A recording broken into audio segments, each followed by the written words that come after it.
प्रिय विद्यार्थियों, मैं Prakash Chand Bairwa, assistant professor in ABST, government PG college Dausa. आज हम बात करेंगे बीकॉम पार्ट थर्ड ABST के paper first auditing and management accounting. Auditing and management accounting में आज हम एक प्रश्न की चर्चा कर रहे हैं जो कि परीक्षा में 20 नंबर का हो सकता है। प्रश्न इस प्रकार है, आंतरिक अंकेक्षण का अर्थ बताइए तथा आंतरिक अंकेक्षण के उद्देश्य व आंतरिक अंकेक्षण विभाग की आवश्यकताओं को समझाइए। इस 20 नंबर के प्रश्न में सबसे पहले आंतरिक अंकेक्षण का अर्थ समझाना पड़ेगा।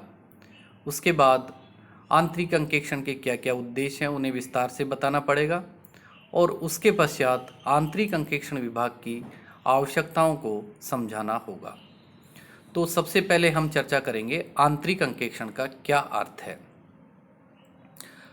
आंतरिक अंकेक्षण व्यावसायिक संस्था के लेखे और क्रियाओं का पुनर्निरीक्षण है जो व्यवसाय के ही इस कार्य के लिए नियुक्त कर्मचारियों द्वारा प्राय निरंतर किया जाता रहता है। व्यवसाय में इस कार्य के लिए अलग स्टाफ होता है जो आंतरिक अंकेक्षण के अधीन कार्य करता है। आंतरिक अंकेक्षक के लिए यह आवश्यक नहीं है कि उसमें व्यावसायिक अंकेक्षक की योग्यताएं भी हों। आंतरिक अंकेक्षण का संबंध प्रमुख रूप से लेखा तथा आर्थिक मामलों से होता है। कंपनी अधिनियम 2013 के द्वारा ऐसी निजी कंपनियां जिनका वार्षिक कारोबार 200 करोड़ रुपए से अधिक है अथवा 100 करोड़ रुपए से अधिक के ऋण बकाया चल रहे हैं, उनको आंतरिक अंकेक्षक की नियुक्ति अनिवार्य रूप से करनी होती है। आंतरिक अंकेक्षक का उत्तरदायित्व रक्षात्मक है। वह ये देखता है कि व्यापार की संपत्तियों में लेखे व सुरक्षा का उचित प्रबंध है अथवा नहीं। व्यापार में होने वाले खर्चे उत्तरदायी अधिकारी द्वारा अधिकृत किए जाते हैं अथवा नहीं। प्रत्येक व्यवहार के लिए निर्धारित की हुई प्रक्रियाओं का पालन किया जा रहा है अथवा नहीं, और हिसाब किताब के व्यवहारों का एक सही लेखा चित्र प्रस्तुत किया जा रहा है कि नहीं। आंतरिक अंकेक्षण के रक्षात्मक भाग की तुलना एक सिपाही से की जा सकती है, जैसे सिपाही की उपस्थिति मात्र ही गड़बड़ करने वालों के लिए पर्याप्त भय का कारण होती है। उसी प्रकार ये तथ्य कि आंतरिक अंकेक्षक न जाने किस समय बिना पूर्व सूचना के किस कर्मचारी के कार्य की जांच कर ले, इसलिए प्रत्येक कर्मचारी के मन में एक भय बना रहता है जिससे वह अपना कार्य सावधानी से करता है, गड़बड़ी करने का साहस नहीं करता है। लेकिन एक आंतरिक अंकेक्षक व सिपाही में इससे अधिक समानता नहीं है। सिपाही का कार्य दूसरों द्वारा बनाए गए कानूनों को कायम रखना है और ये देखना है कि व्यक्ति उन कानूनों का पालन करते हैं अथवा नहीं। अब हम बात करेंगे आंतरिक अंकेक्षण के उद्देश्य क्या हैं। तो आंतरिक अंकेक्षण के उद्देश्य में पहला है आंतरिक निरीक्षण के प्रभाव का विश्वास दिलाना। आंतरिक अंकेक्षण का उद्देश्य व्यवसाय के प्रबंधकों को ये विश्वास दिलाना है कि उनके द्वारा लागू की गई आंतरिक निरीक्षण की प्रणाली जो है वो प्रभावशाली है अथवा नहीं है। दूसरा उद्देश्य है आंतरिक अंकेक्षण का कि ये देखना कि व्यवहार अधिकृत हैं अथवा नहीं। तो आंतरिक अंकेक्षण का एक उद्देश्य ये भी होता है कि ये निर्धारित किया जाता है कि व्यवसाय में जितने भी व्यवहार हुए हैं वो अधिकृत होने चाहिए। इसकी जांच भी आंतरिक अंकेक्षण का करना होता है। तीसरा उद्देश्य है छल कपट को ढूंढना। आंतरिक अंकेक्षण का उद्देश्य ये भी है कि यदि गुटबंदी के द्वारा छल कपट हुए हैं तो वो शीघ्र से शीघ्र पकड़ में आ जावें। और चौथा उद्देश्य है छल कपट को रोकना। व्यवसाय के कर्मचारियों पर नैतिक प्रभाव डालकर छल कपट को रोका जाता है। इससे व्यवसाय में छल कपट नहीं हो और यदि हो जाएं तो शीघ्र से शीघ्र पकड़ में आ जाएं। पांचवा है अशुद्धियों को रोकना व ज्ञात करना। कर्मचारियों पर नैतिक प्रभाव डालकर उसे सावधानी से कार्य करने के लिए प्रेरित किया जाता है। इससे अशुद्धियां कम होती हैं। यदि कुछ अशुद्धियां आंतरिक निरीक्षण द्वारा भी पकड़ में न आवे तो फिर वो आंतरिक अंकेक्षण द्वारा आसानी से पकड़ में आ जाती हैं। आंतरिक अंकेक्षण का छठा उद्देश्य है वैधानिक अंकेक्षण को सुगम बनाना। अब वैधानिक अंकेक्षण को सुगम कैसे बनाता है कि जब किसी संस्था में आंतरिक अंकेक्षण की प्रणाली को अपनाया जाता है तो इसका उद्देश्य वैधानिक अंकेक्षण द्वारा वार्षिक अंकेक्षण कार्य को सुगम बनाना होता है।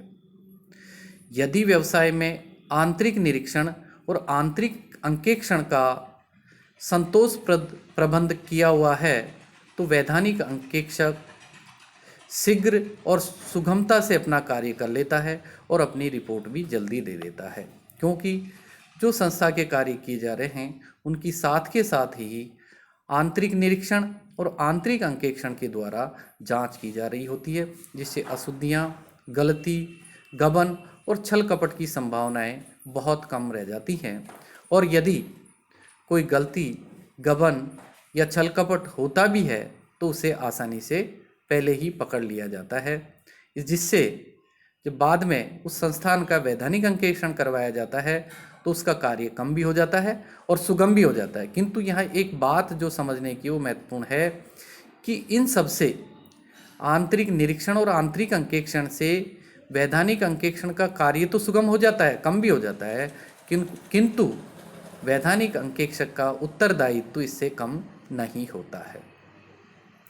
और सातवां उद्देश्य है संपत्तियों के लेखे व सुरक्षा की व्यवस्था को देखना।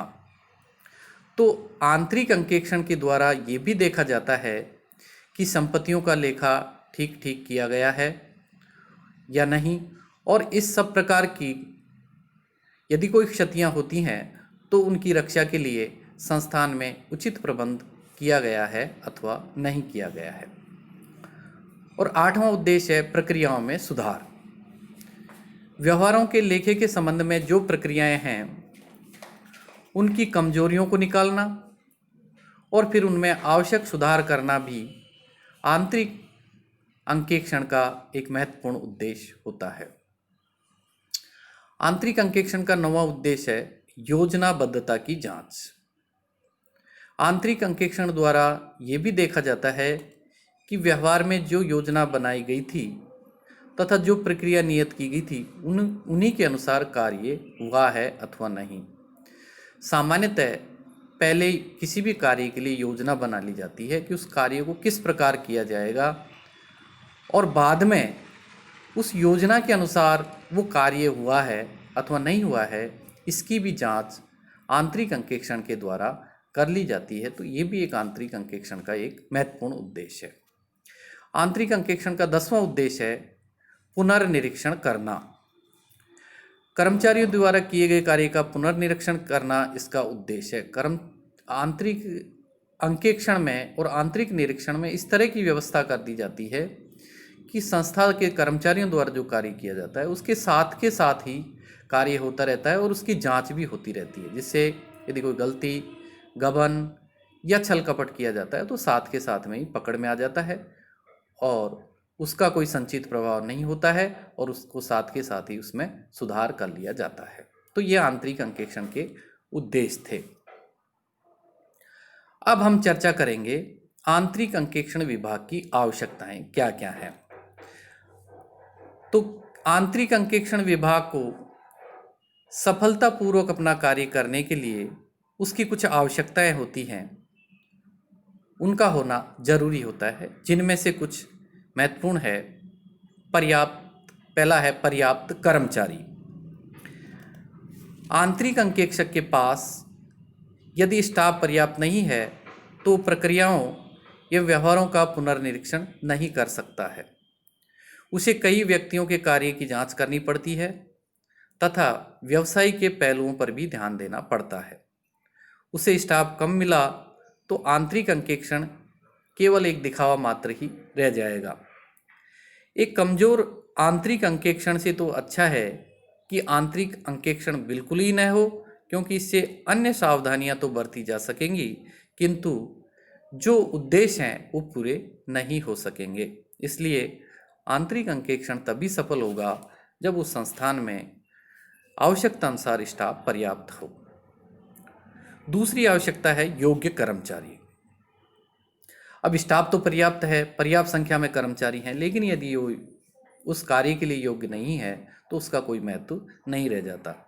इसलिए एक सफल आंतरिक अंकेक्षण के लिए पर्याप्त कर्मचारी ही आवश्यक नहीं है, बल्कि उन कर्मचारियों का योग्य होना भी उतना ही अनिवार्य है। इसके लिए आवश्यक है कि कर्मचारी शिक्षित हों, अनुभवी हों, उन्हें लेखा एवं अंकेक्षण प्रविधियों का बहुत अच्छा ज्ञान हो। इसके लिए आरंभिक प्रशिक्षण का भी प्रबंध किया जाना चाहिए।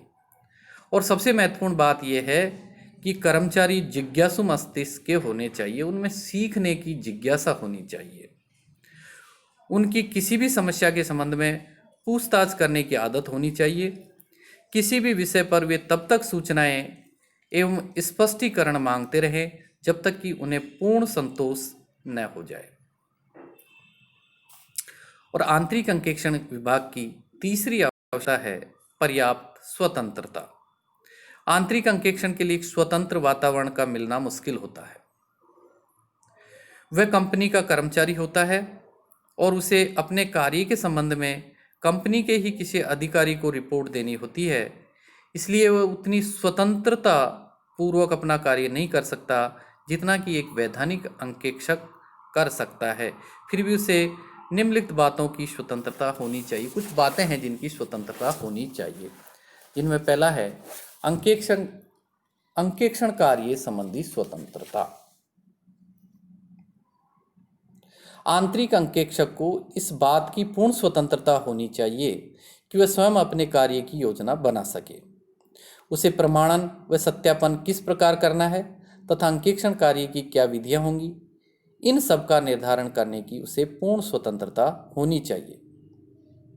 अपने कार्यक्रम के संबंध में आंतरिक अंकेक्षण का किसी बड़े अधिकारी से सामान्य अनुमोदन प्राप्त करना कोई बुरी बात नहीं है, लेकिन उसके दैनिक कार्यों में किसी भी प्रकार का हस्तक्षेप नहीं होना चाहिए। कहने का मतलब है पूर्ण स्वतंत्रता होनी चाहिए। दूसरा है रिपोर्ट के संबंध में। यदि आंतरिक अंकेक्षक को अपने कार्य के संबंध में किसी छोटे अधिकारी को रिपोर्ट देनी हो तो उस छोटे अधिकारी से ऊपर के सभी अधिकारी उस अंकेक्षक के भी अधिकारी हो जाएंगे, इसलिए उसकी स्वतंत्रता में कमी आएगी। आंतरिक अंकेक्षक के लिए तय किया जाना चाहिए कि वह अपनी रिपोर्ट संचालक मंडल को ही देगा। और तीसरा है कर्तव्य विभाजन के संबंध में। आंतरिक अंकेक्षक के कर्मचारी उसके अधीन कार्य करें। उन्हें व्यवसाय के अन्य व्यवहारों के संबंध में किसी के द्वारा कार्य नहीं दिया जाना चाहिए। तो इस प्रकार स्वतंत्रता बहुत कुछ व्यक्ति पर निर्भर करती है। एक चतुर आंतरिक अंकेक्षक भी काफ़ी स्वतंत्रता प्राप्त कर लेता है और एक वैधानिक अंकेक्षण भी एक बड़ी सीमा तक स्वतंत्रता का समर्पण कर सकता है। तो इस प्रकार आज हमने एक बड़े प्रश्न जो 20 नंबर का था उस पर चर्चा की कि आंतरिक अंकेक्षण का क्या आशय है, आंतरिक अंकेक्षण के उद्देश्य क्या हैं और आंतरिक अंकेक्षण विभाग की क्या क्या आवश्यकताएं हैं। तो ये हमने आज देखा। आज के लिए इतना ही। धन्यवाद सभी का।